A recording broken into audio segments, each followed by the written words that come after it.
All right, welcome to our office hours. Today we're going to look at the funding survey again, and if anyone has any feedback or would like to discuss anything, I'll take notes. We're also going to record this meeting, and then we can open it up to any questions you may have for the Bureau. I believe I am the only one from the Bureau today, but we might have a few more join us. So if I don't know the answer, I will do my best to find out and get back to you. So I will share my screen. And if someone could let me know if they see the funding survey. I see it. Okay, awesome. But I'm on the phone. For some reason, I didn't get an email notice of this meeting, and so it's a calendar notice, which I get on my phone, I don't get on my laptop. I can't read that. Let me see. Is that better? Yeah. Okay. So this is a funding survey that was sent out, and I believe well, I accidentally sent out a previous version, but this is the latest version, and it was put together by the Bureau, but also with the Conservation District Advisory Council. So this is a council that sort of has taken over from what was previously called the RCAC, and Greg actually is part of that council. And there was an email sent out from Gayla, the chairman or chairwoman. So that was kind of came about from a meeting with them. And one of the primary objectives of the survey is to get information that'll allow us to do some budget planning. Also, we're looking at the CDA grants that are coming up, and I know the deadline on our website is March 1st to April 15th, but I did get word that that'll probably be pushed back because of, well, we have to actually compile these results and then also what's happening in the legislature. So we can talk a little bit about that. But the deadline is March 1st. So I know quite a few of you have already had board meetings, and hopefully this was on the agenda. It can take a little bit of time. If you aren't able to get it done by March 1st, if you could reach out to your specialist, and maybe we can come up with a different way. For example, we can mail it out to supervisors. We would like to get one from each conservation district. However, if there isn't a consensus that is reached, or if we need to collect more than one from each CD, the main kind of focus here is to get input from each of the 58 conservation districts. So a question that I got was, and I think it's come up, is what this is referring to. So does this refer to pass-through grants? I think Diane, at your meeting, this came up, and I would say that it probably doesn't, but it does include your mill levy. So it's just your annual operating budget. Does anyone have questions about that?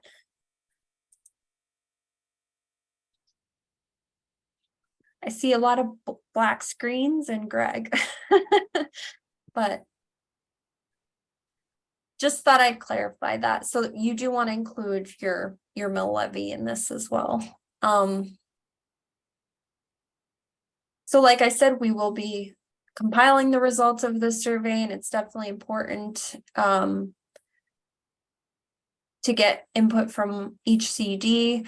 I would say that we would like the administrators to be a part of that process. And so that's one of the reasons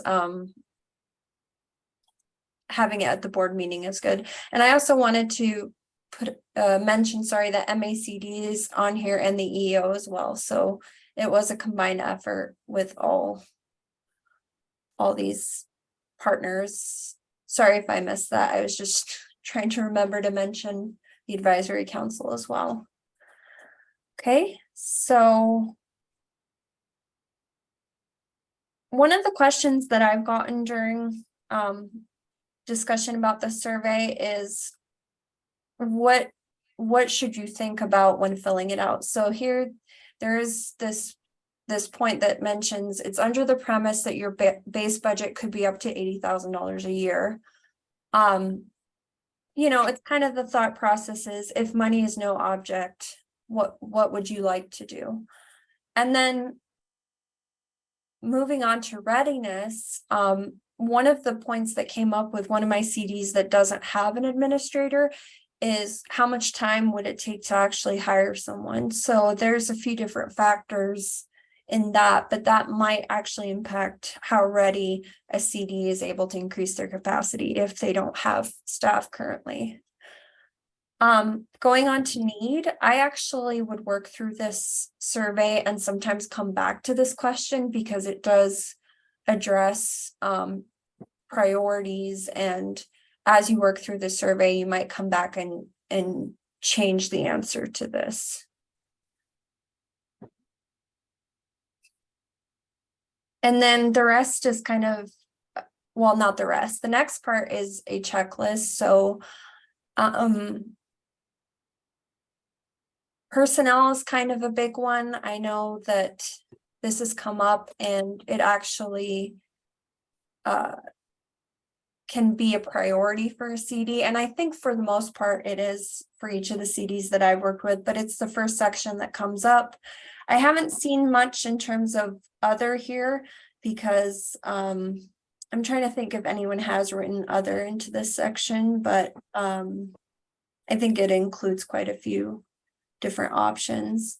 For operations, increased insurance costs.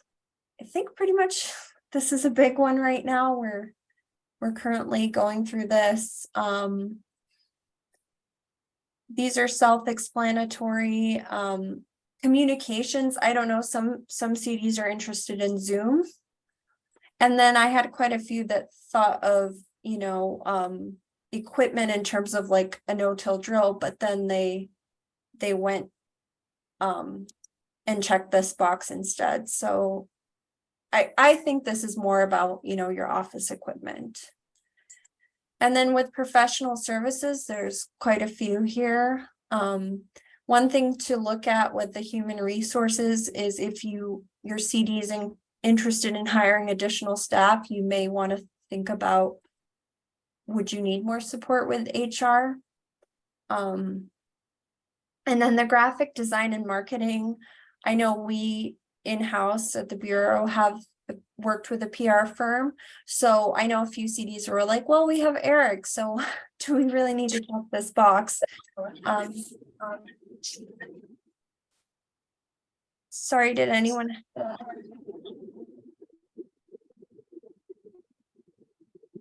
Did I have a question?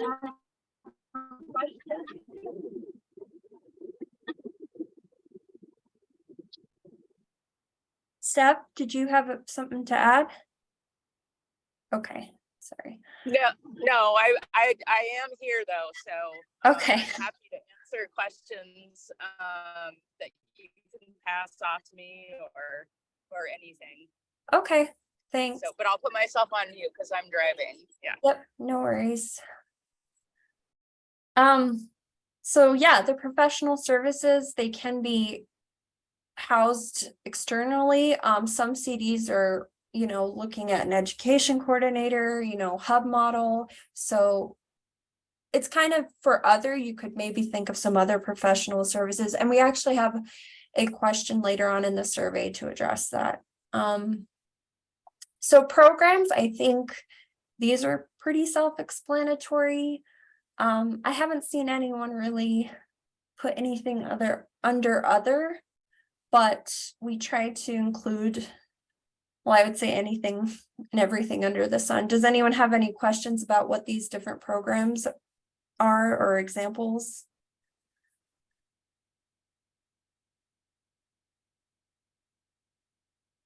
Okay. For education and outreach, again, I think we tried to cover everything.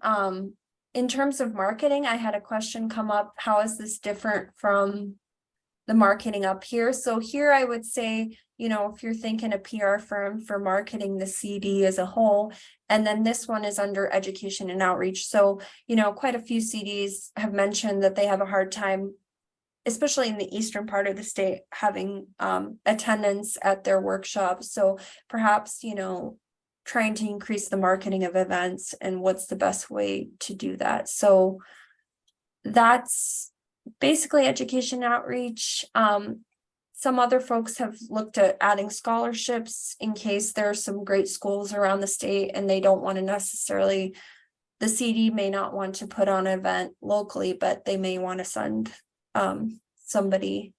So I've seen that under there. And then training and professional development. The Bureau is currently working on supervisor training, and you've probably heard, well, I've at least been trying to get a lot of input, but some CDs have been actually writing what kind of supervisor training they specifically want here. And then conservation subject matter training. I mean, I think this could include, you know, if your administrator wants more education on something, or the supervisors, for example, you know, trees have been something that I've gotten questions about. So maybe, you know, because some people ask me, well, what does this actually mean? But I would say any natural resource training that a CD would like.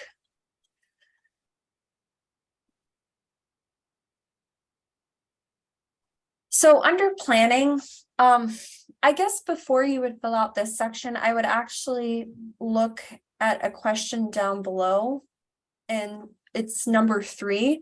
And it says, does your district operate under a strategic plan? Yes, no. Annual work plan? Yes, no. And then that discussion, what year was it developed? This might take a little bit of digging, because I've been at meetings where they're like, we have a plan, I just don't remember when it was developed. And so when answering this question, you might come back up here and go, well, we might want to update our strategic plan. So the local working group meetings, you know, I think quite a few have been asked to put these on.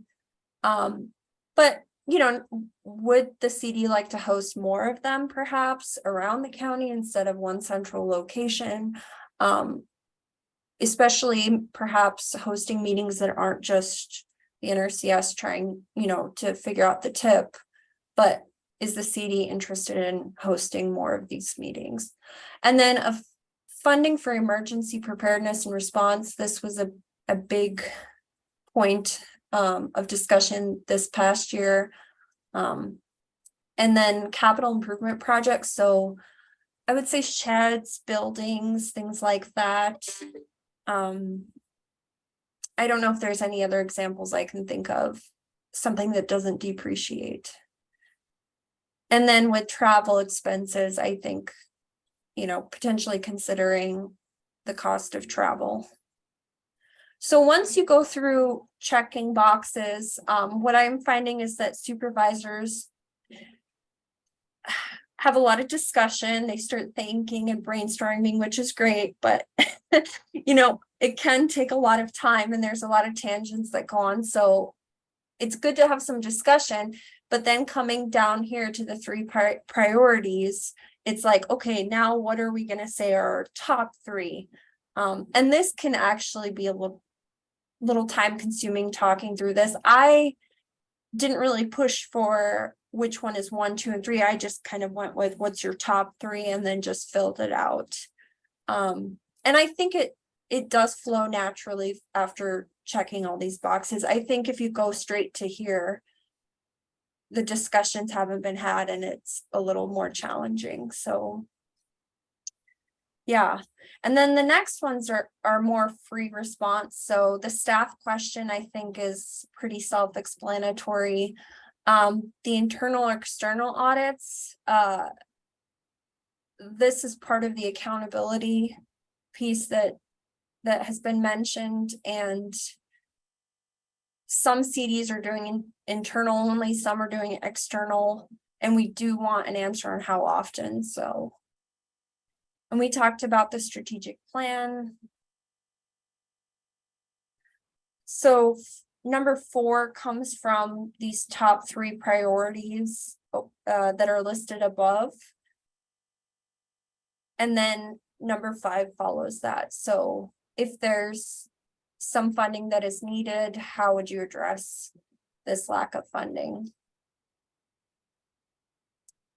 And actually, sometimes it's hard to get the whole group to answer, so I will actually go to every supervisor for this question and say, what do you think? What do you think? What do you think? And then try and get a consensus that way. And that way everyone provides an input into what they think it would actually cost. But like I said, that's only to get more discussion about that.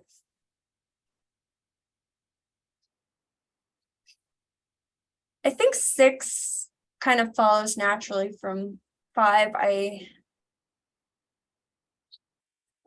I'm not sure. I haven't seen anyone answer no. So I'm not really sure what someone could write and if no, but I suppose it's possible. I don't know if Steph has anything. If increased funding is secured, would your CD request additional funding? I suppose for some CDs, they may not be ready at this time to request additional funding. Perhaps they don't have any staff. I know there's some conservation districts that don't. But yeah. Yeah, the point I'll just add on to that, Veronica, behind that question is we've actually heard from a handful of districts that they're perfectly happy with having a 10-hour-a-week administrator and doing only 310 permits, for example. And that goes to the point of there's no preconceived notions about how this money is going to be distributed, which is why this is so important. And the concept of we're not talking about every CD just gets a check for $80,000. You know, it's going to be scalable based on a variety of factors, and that's why we need this baseline data. I will highlight that the legislature has talked a lot about addressing attrition. So likely, if the funding comes through, a large part of it will be used to address that. The second thing that Veronica mentioned is the emergency preparedness. The floods have been, the carbon stillwater floods have been, in Park have been a huge, not huge, but they've definitely been a key part of the conversation in hearings because first people to deal with the fires and the floods and all that. And we keep asking for money from the governor's environmental contingency fund, but it's never enough. So whether or not that would be explicit, we don't know how explicit they're going to be in how the money needs to be distributed. But those are a couple of key issues that have been discussed repeatedly. And then the third thing I just wanted to highlight a little more about the equitability piece has also been a discussion with the legislature. And we are likely going to need to require more reporting and external audits and these plans, which is a lot of work. I understand that there's a balance between getting all these plans and doing all these, fiscal activities. But there is going to be a push for more accountability with districts on this funding. And it will, depending on how this first couple years go, or this next biennium, assuming we get funding, they're talking about a step-up plan. And I don't know how many people are familiar with that, but basically they're talking about not giving 6 million right away, but giving like 4, maybe just increasing it $1 million, and then looking at our performance over the biennium to then step it up at the next session. So there's a lot of things in play, but I just wanted to highlight some of the important discussions that have been taking place that might come out in the actual language of a bill if it's passed. Does anyone have any questions about that?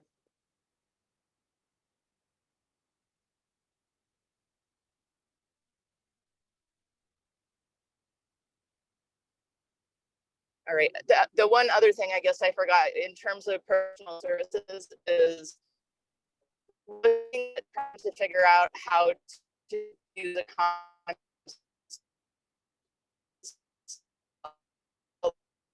administrators.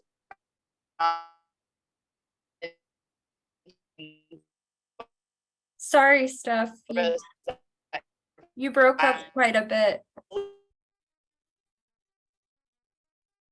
Having a hard time.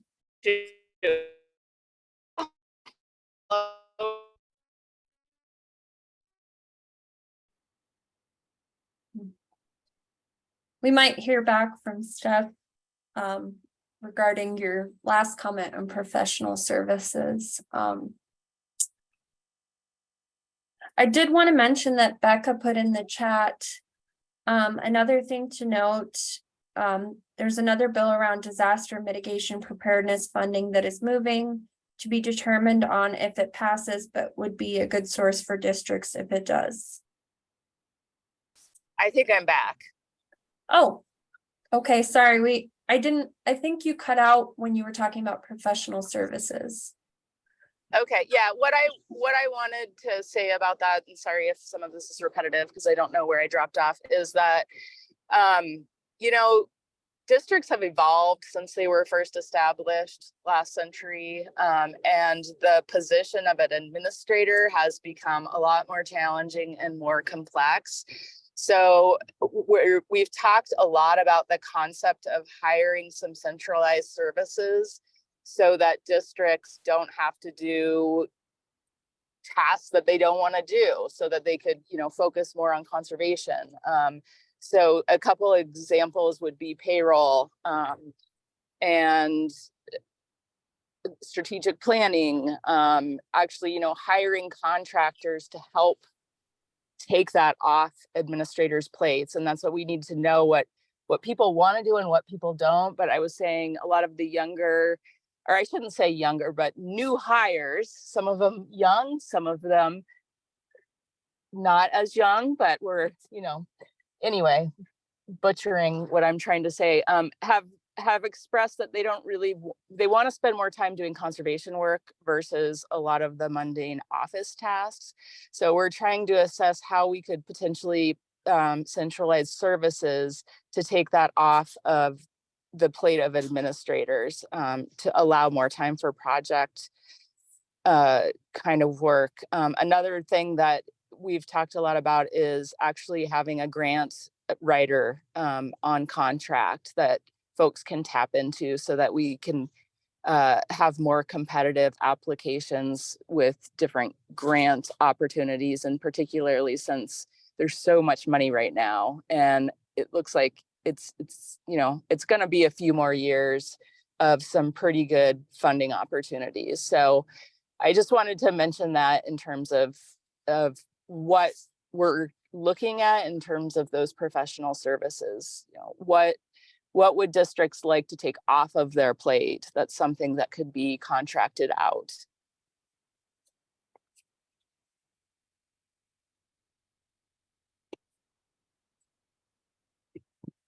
Any questions?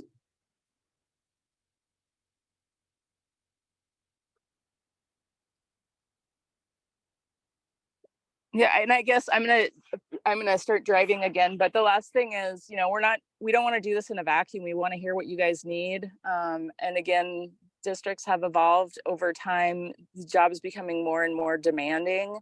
So, you know, like Veronica said, in a perfect world, if you had this amount of money, what would those top 3 priorities be? And if that's all you can focus on in terms of getting us the answer by the end of the month, at a minimum, we would really like to know that, because we'll be compiling the data, and the legislature has already asked for that data because it was mentioned in a hearing a couple weeks ago. So I know we keep stressing the importance, but this really is going to impact each district specifically. about the work that you're going to be doing going forward, you know, Yes. if we get additional funding. Steph, I had a question. You mentioned that attrition was already brought up. If a CD puts that as one of their priorities, is that fine, or did you want 3 other priorities? Because a lot of the ones I've talked to, the first priority they put is, you know, staff wages and such. Well, and that's, yeah, the more specificity we have, so what does addressing attrition mean?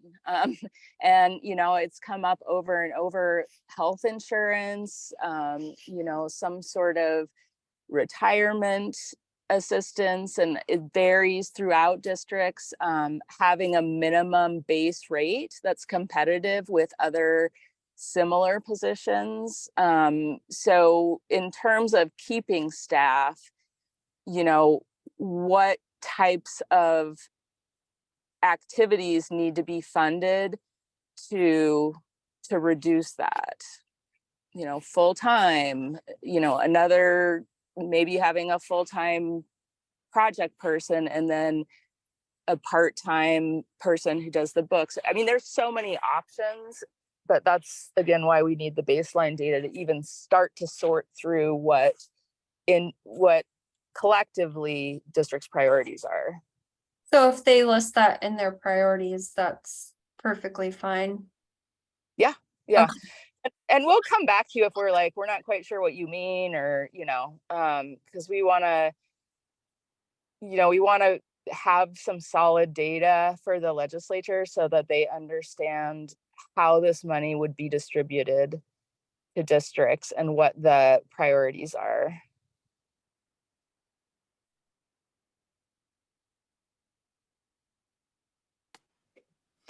Hey, this is Jeff Ryan. Can folks hear me? Yep. Hey, Jeff. Hi.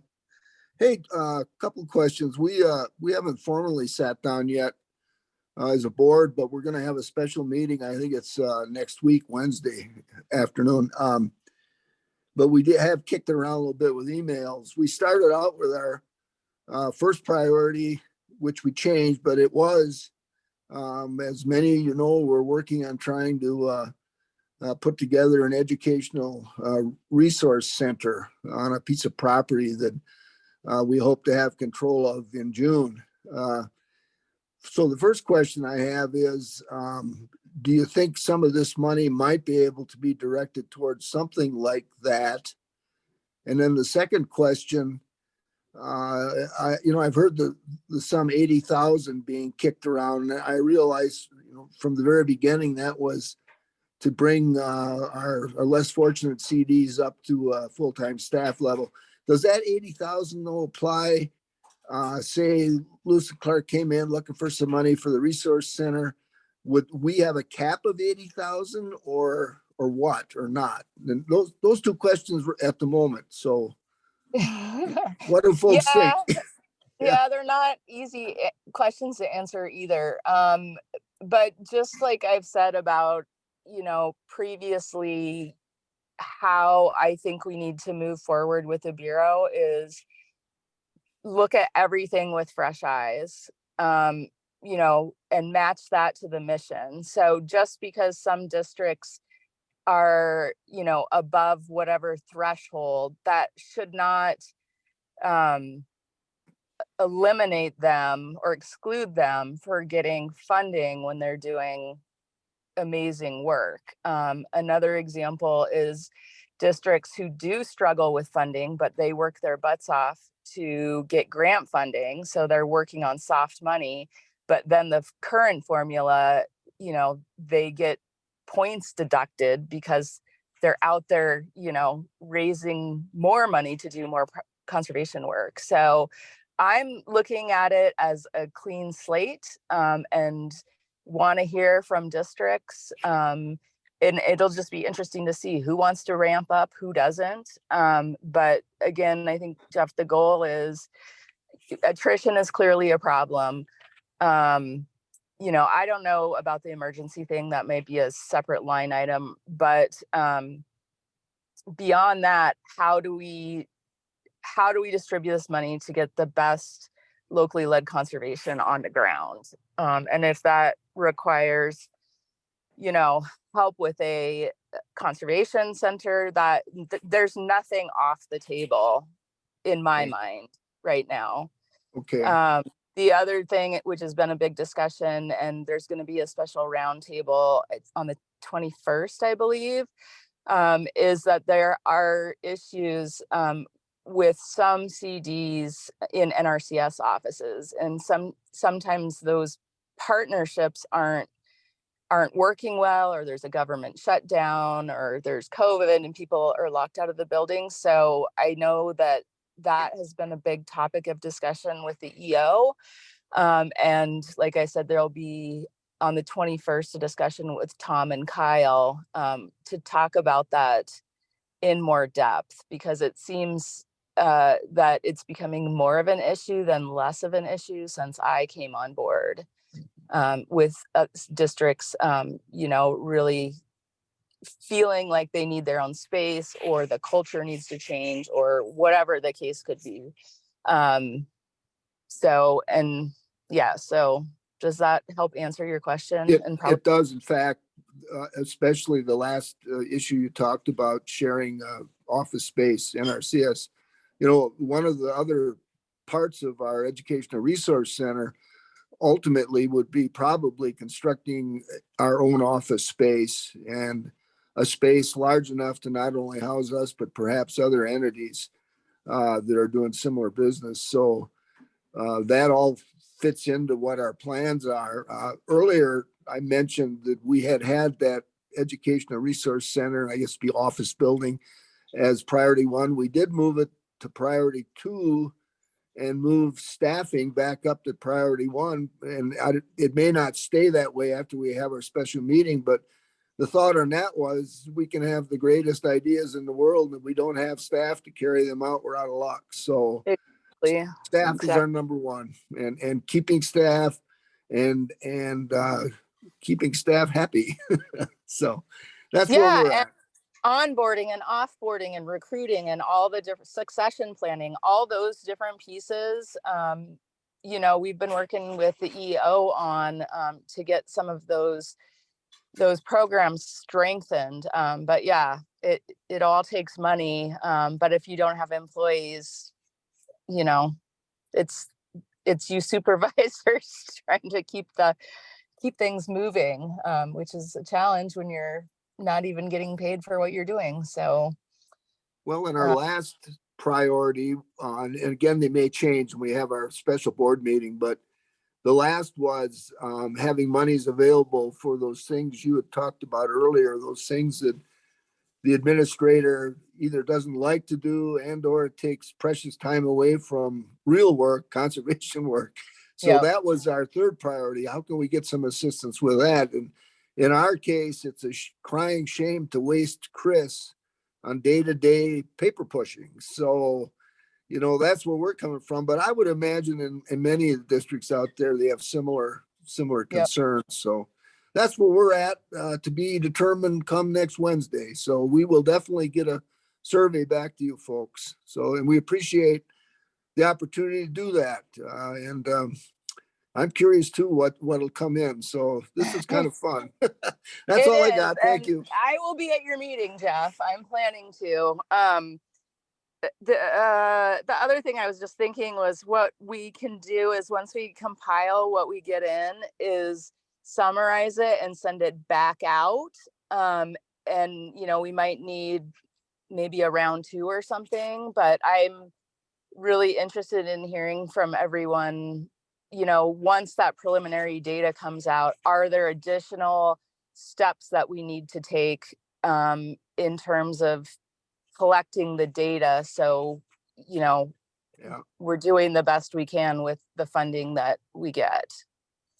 The other thing, and this is probably a Rebecca question, as far as, the legislature has requested some information. I get it. I would too if I was one of them. But the point being is when you guys deliver it to them, in what manner will that be delivered? Will that be a report, piece of paper, or will you have the opportunity to present to somebody over there what you came up with. I'm just curious. So, Well, again, that's another thing we want to hear from you. I mean, like, that's a balance, right? Because it's a lot of work, but it's also how we demonstrate to the legislature how, all the work that's being done. You've been there through the interim and you've seen all the work that has put into just proving our case. But so I don't know what the reporting would look like. And they could be very prescriptive about that. But again, it is a balance. And so I don't want to request too much, but I want to make sure we have enough so that when we go to session the next year, or however it ends up working through the interim with EQC, it's not this reselling job every time. It's like, oh my gosh, this is what they're doing, and then we have a full picture from across districts. Because what I've seen is that it's very inconsistent from district to district. And we've talked about, having more templates or something, or, maybe 3 versions of templates based on your budget or whatever. So again, we're looking for input for how that would all shake out, but accountability is going to be a requirement that is going to come out of the session, I think.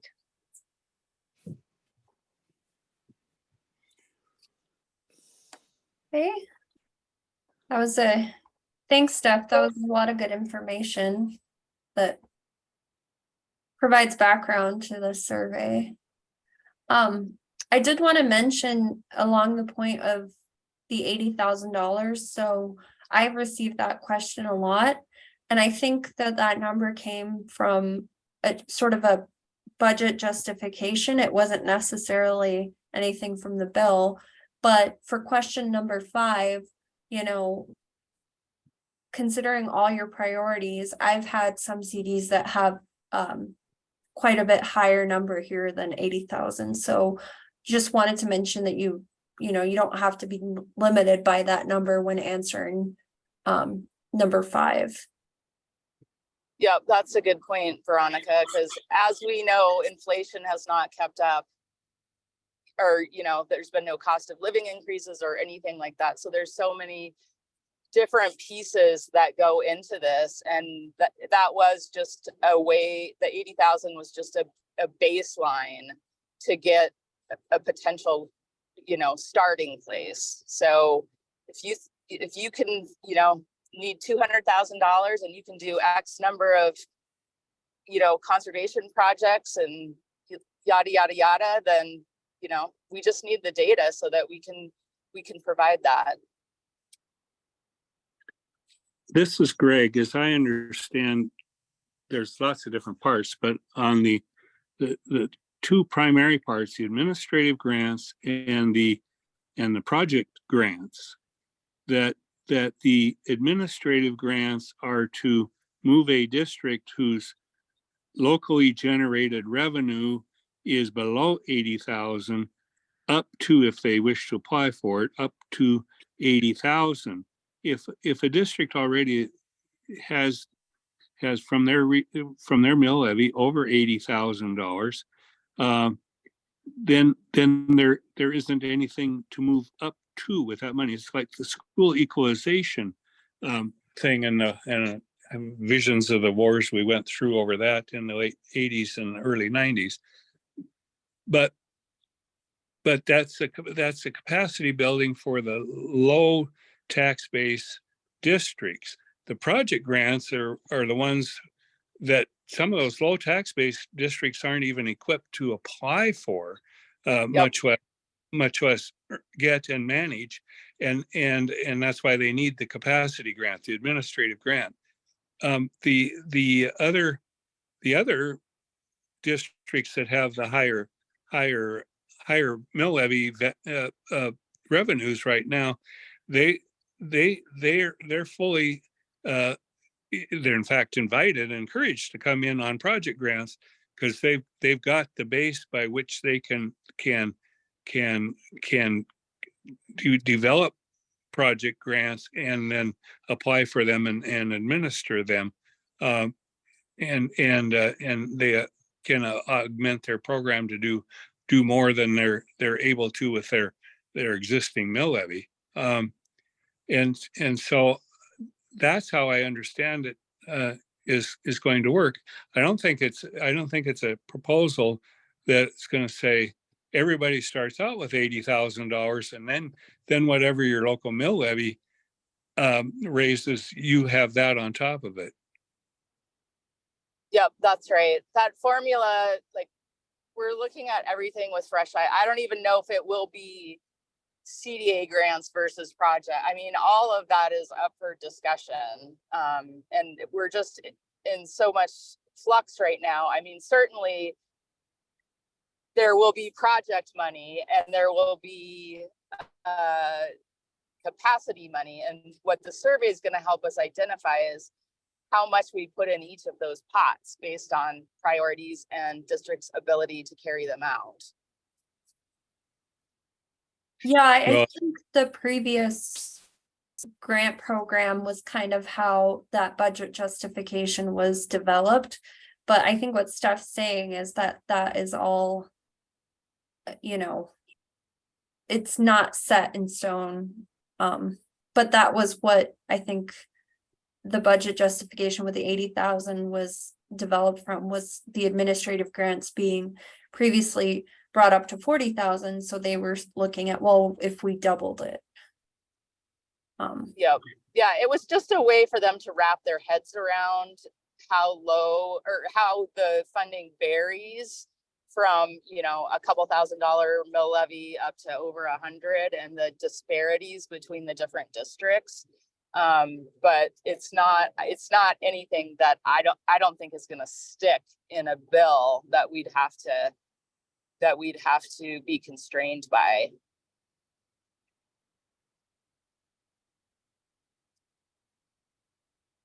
Does that help, Craig? Well, I don't know. Jeff and I may see things differently, but on the school equalization, if the mill levies didn't raise enough to provide what was seen as the amount necessary to provide a quality education for a student, irrespective of the size of the school, but on the mill levy revenues, then they would get the distribution from the foundation program. Now, the equalization program went even further with the 95 statewide mills. Is there are some districts who pay the 95 mills and they don't get anything back out of the 95 mills they pay for. That's not being proposed here for the districts that do have revenues above the 80,000. But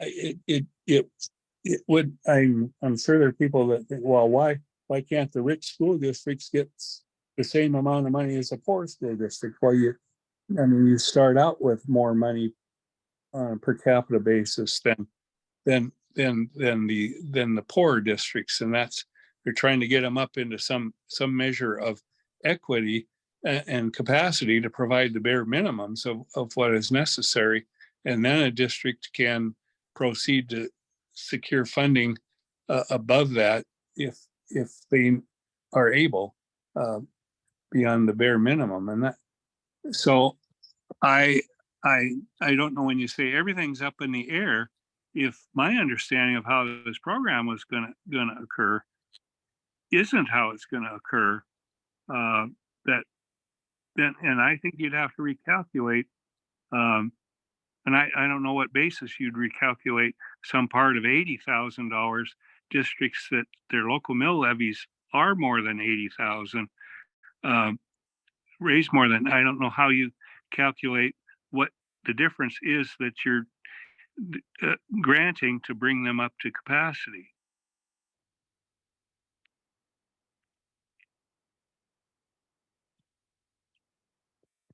When in my understanding, but the opportunity to go project grants, which they're better able.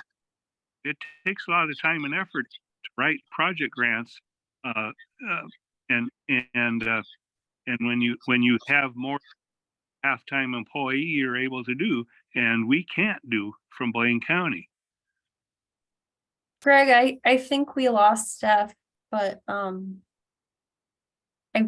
believe she heard your point, and I don't have an answer, I guess. My only thought is the funding survey. I mean, if you know, it's worth including in your survey. So, you know, number 9 here, is there anything else you'd like to tell us?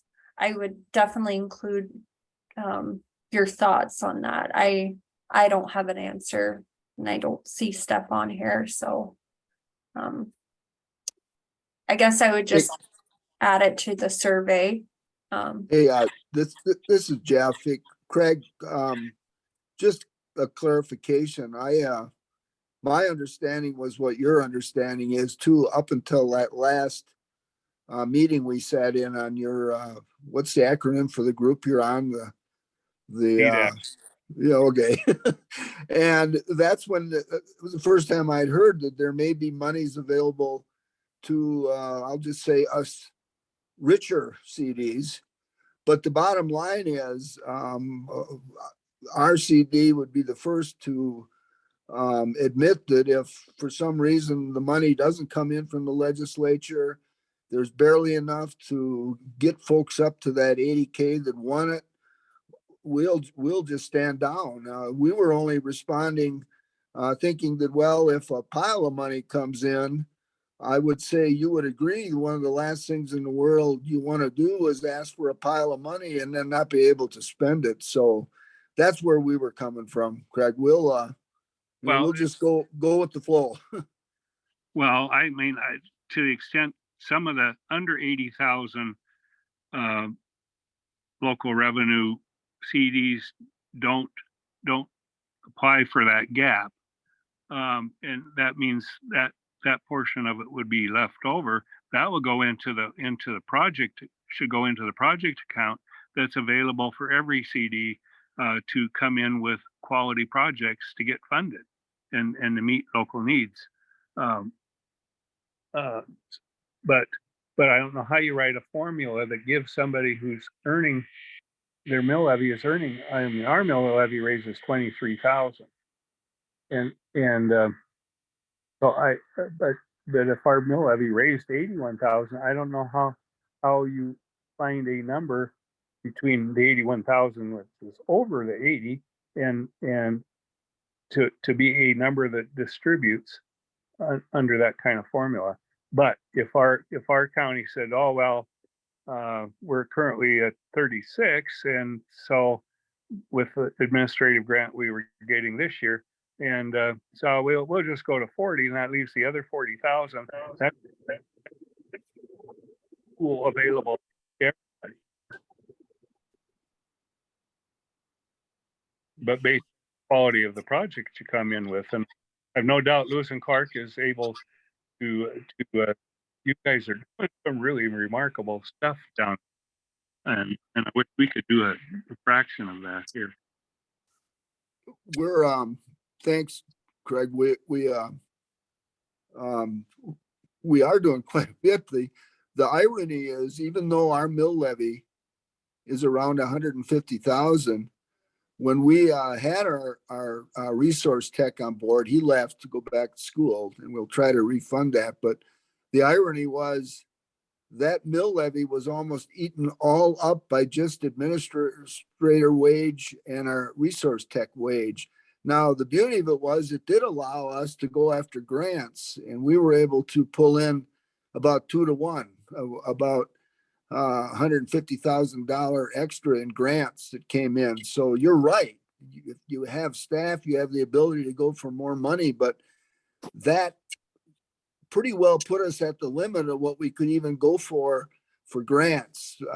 We would have needed more personnel to not only do the projects on the ground, but do the grant applications. So we were kind of at a threshold about where we were and about the limits on what we could accomplish. So that's where we were coming from. So, well, then we need to set the not 80,000. We need to set it at 160,000, and at that point we're blown away by the $6 million. Yeah, yeah.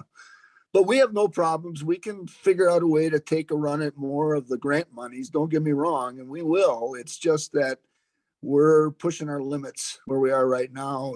You know, Helena's a high price city, as any of the legislators know, trying to live here and of course trying to find staff here when you're competing with state and federal government. Oh man, it's rough. So whatever. There's no lack of problems we have in front of us, but we have a lot of great opportunities, and we can, you know, for lack of a better word, think outside of the box. Just because things were done away the way that they were, you know, with the last bureau, that's not necessarily, you know, we take what's good and we fix what needs to be fixed. And you know, it's just going to be hard to get consensus and equity all figured out. It's not going to be easy, but that's why it's a group exercise. Thank Well, I just hope there's not a lot of staff turnover in your bureau over all of this. It's a rough one. You guys got a big job. Yeah, well, I don't know who's all on, but we did lose Jason Garber. He Oh, you found did? Where did he go? Where did he go? Well, his last day is next week. And he's going to military affairs.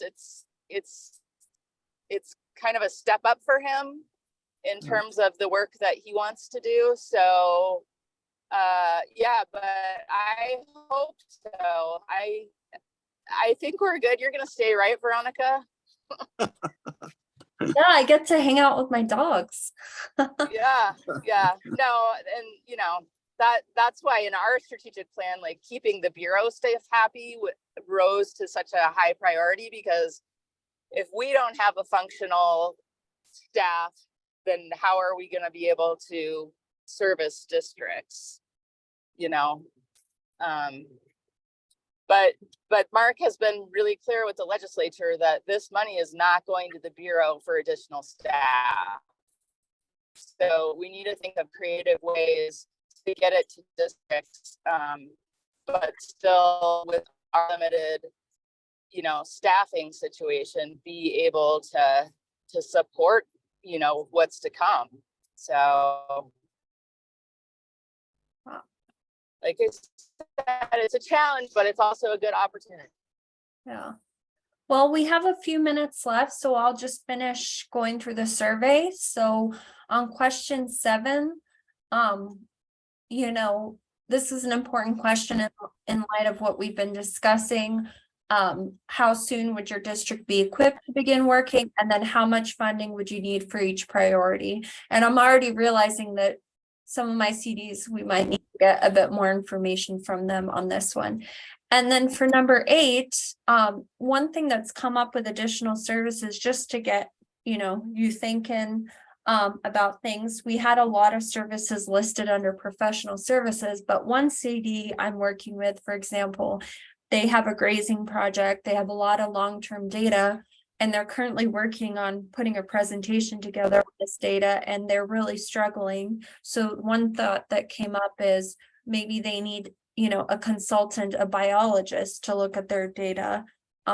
So that's just another idea for additional services to kind of open up your mind to different options. You know, there's a lot of consulting services, a lot of specialists out there. So yeah, in case you're just thinking, what else can we ask for help with? And then yeah, there's someone just submitted to Cassidy Lucas. However, if you could also CC your specialist, they may be able to see if there's any additional information that is needed. I think, you know, we're primarily, it's been specialists collecting surveys, or if they're not there, if you can scan it in and send it to us. I think it's only 4 pages. So that's the survey. And yeah, I do want to mention it's really critical for us to get this information from all of you. as the discussion today highlighted, there's a lot of important discussion that needs to happen after we get these surveys back from all of you. Could you email out to me the survey again, just in case I can't put it on my files? I never throw any emails. Greg, did you say you wanted the survey emailed to you? Yes, please. Okay, yeah, I can do that. Does anyone else want me to add you to that email? If you want to drop your email in the chat. We've been sending it out, but I know there's a lot of emails coming through. And we'll be sending a reminder, Gov Delivery, our conservation matters out by early next week, if not tomorrow, with all the different options on how you can provide the information. Right, there is an online tool as well for filling it out, although I found most folks are scanning it. And then one thing before your board meetings, if you can put it on an agenda. However, some CDs are having special meetings, and then I would highly recommend sending out the survey before the meeting. Not that you guys don't already do that, but it can get people thinking beforehand, which I think is good. Some board meetings I've been to, every supervisor comes with it filled out already, and then they just discuss it as a group. But I think if it can take about 30 minutes, if not more, depending on how on topic folks stay. Although it's not necessarily a bad thing to have a discussion about some of these things.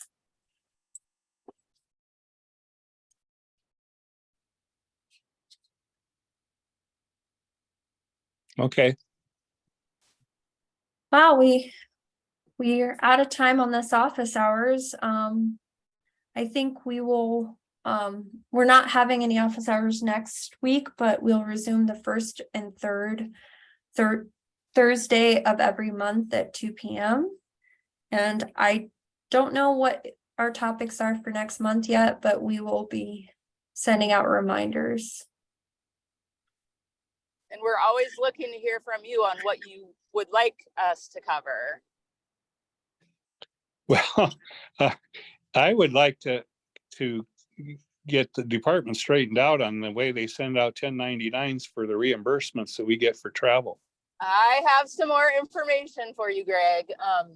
I just haven't had a chance to get to my email because I've been on the road, but I have something from DOA, and then I have more information, but I've been working on that for like 5 years. So maybe one of these days we'll get it straightened out.